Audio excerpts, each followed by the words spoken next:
But if you want to go even more further, we can smooth this opening.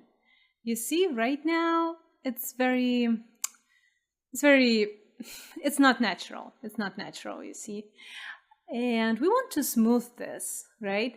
Right now we have only two positions. One is here when the door is closed, and the other one is there when the door is opened.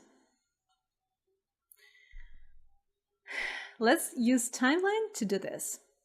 So let's go back to the blueprint, and for now we don't need this. So I'm just gonna push out and click here to disconnect those. I'm gonna put this down.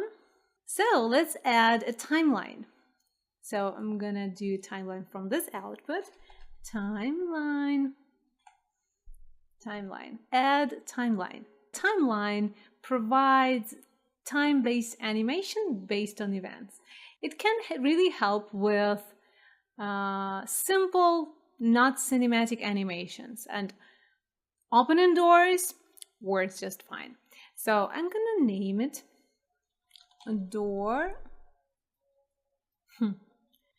open door. Okay, we have these inputs and this is outputs. Let's open the timeline by double clicking on it. And now we don't see anything here. There is nothing. So we need to add a track. Right here, track. We have float track, vector track, event, and even color. For these purposes, we can use the float track. And float track uses values. So right here, 0, and we can set a value, a float value here. Then here we can set the other value, and etc, etc, etc. If you want to make this make the timeline bigger or smaller, you can just zoom in and out with your mouse button like this. And here you can see the length, which is 5 seconds.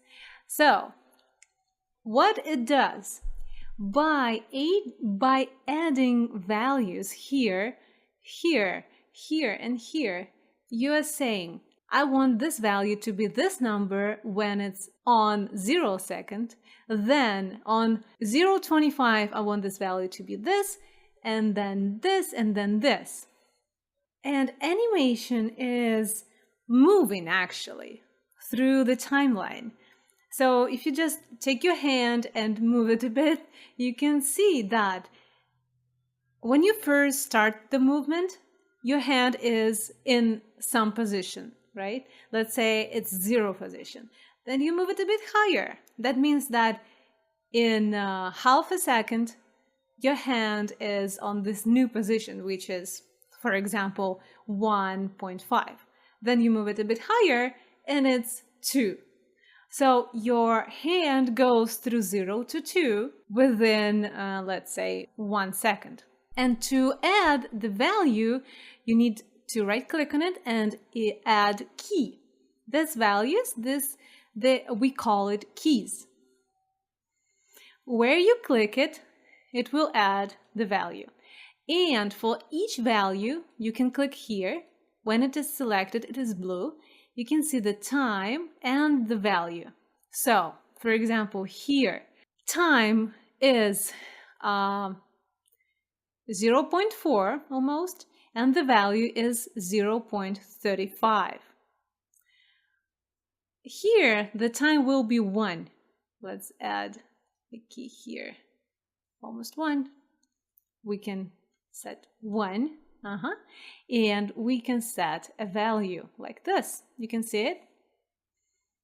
So I'm going to delete these keys and start from 0.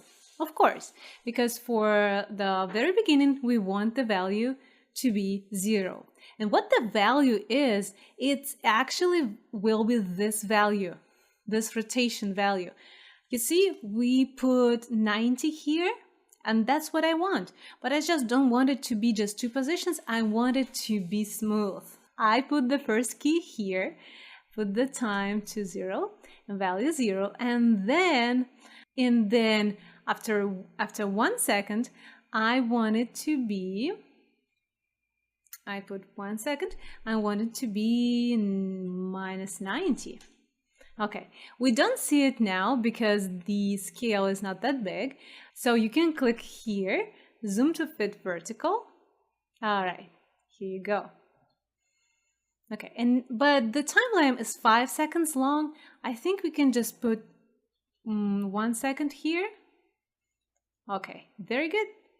Okay, and then since I want it to be smooth, I want to add a key somewhere here and then move the value a bit.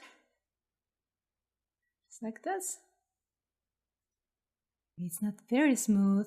Let's click here, auto, and try to make it a bit smoother with the, okay. Yeah, something like this. And now when we go back to the event graph, we see the new track right here. Let's rename it. Open door movement. Here is the door movement timeline. So I need this again right here. And actually for this one, we don't need the second one. The target will be the same, the door, but if right now I'll try to connect this timeline to this new rotation input, it doesn't let me because it is float and this is rotator, and you can see that it's not competitive. What to do? Good news, we have make rotator. Here you go. So now, let me just move it like this. So now it's going to make rotator from this float. Instead of X, I think I'm gonna connect it to Z. Okay, and then to the rotator. Okay. Very good. And I connected it to Z because, because you can see that we have changed the Z axis, and we also saw it here when we opened the door. Okay. Now we want to update this timeline. We're gonna connect this update output right here. It's gonna update in this, and for the flip-flop we have A, we don't have B. So for B, what we want is just the reverse, right? So let's just connect it like this. Compile, save, let's try.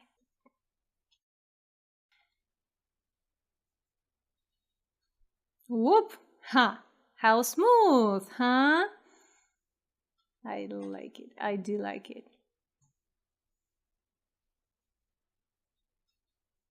Very good.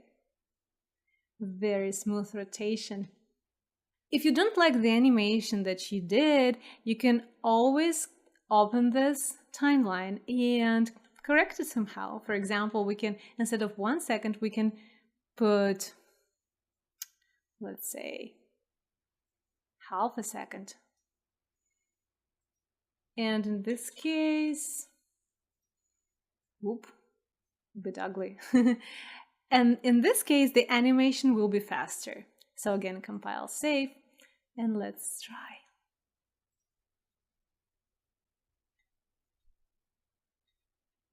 You see, a bit faster.